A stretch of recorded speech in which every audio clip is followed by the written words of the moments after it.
Michael Chandler, is this going to be a disaster? You know, we've seen this Bellator experiment, right? We've seen guys come over from Bellator and the Eddie Alvarez's of the world, and we've been like, oh, this is going to be the best, and then shit happens. What can we expect from Michael Chandler making the jump finally after, what, almost a decade in Bellator? What can we expect to see from him in the UFC? I feel confident in telling you that it will not be a disaster. It's not going to follow the path of some of the Bellator transitions that we've seen in the past. I do, like many people, have a lot of questions that are going to get answered, but I think just given the track record that he had in Bellator, given his style, I think that his style actually adds a really intriguing aspect to the top of this division. And people are going to say, well, we already have a wrestler. His name is Habib. So even if Habib doesn't leave, here's my point. Michael Chandler has a style of wrestling that is different than Habib's. Now, that's getting a little granular, but it can really play a factor in the fight. Habib is amazing at pinning you against the cage, getting you down, and never letting you get back up. He drowns people like quicksand. Michael Chandler is a bulldog. He'll double leg you regardless of where the cage is. He'll take you down anywhere. He'll take you down in the open mat.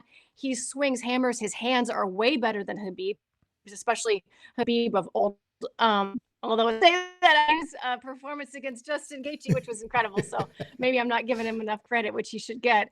I just think, I don't know, I think Michael Chandler poses a really interesting challenge for all of the guys at the top 5 of this division. He's got a lot to prove, though, a lot to prove, because the fact is, and I'm not afraid to say this, he wasn't fighting, and he's even said this, he hasn't fought the best in the world yet. He's about to fight the cream of the crop.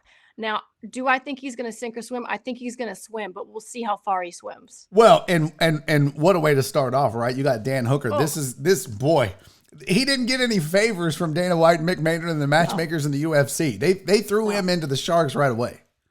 They absolutely did. And Dan Hooker, man, he is an animal on the feet, and a guy who really has built his style around being able to fight wrestlers. He has a very educated jab. He throws knees right up the middle. I mean, his accuracy with his knees and his elbows is just something to behold. Of course, he comes from that city kickboxing camp where, Israel Adesanya is training there as well. And those guys have this really just incredible, unique style of striking that isn't just based on power shots. They are constantly setting traps and using feints and all sorts of trickery to really be deceptive. And I do think if this were just a kickboxing match, Dan Hooker all day long. So that comes down to, can Dan Hooker defend against the takedown? He's done a great job of that so far.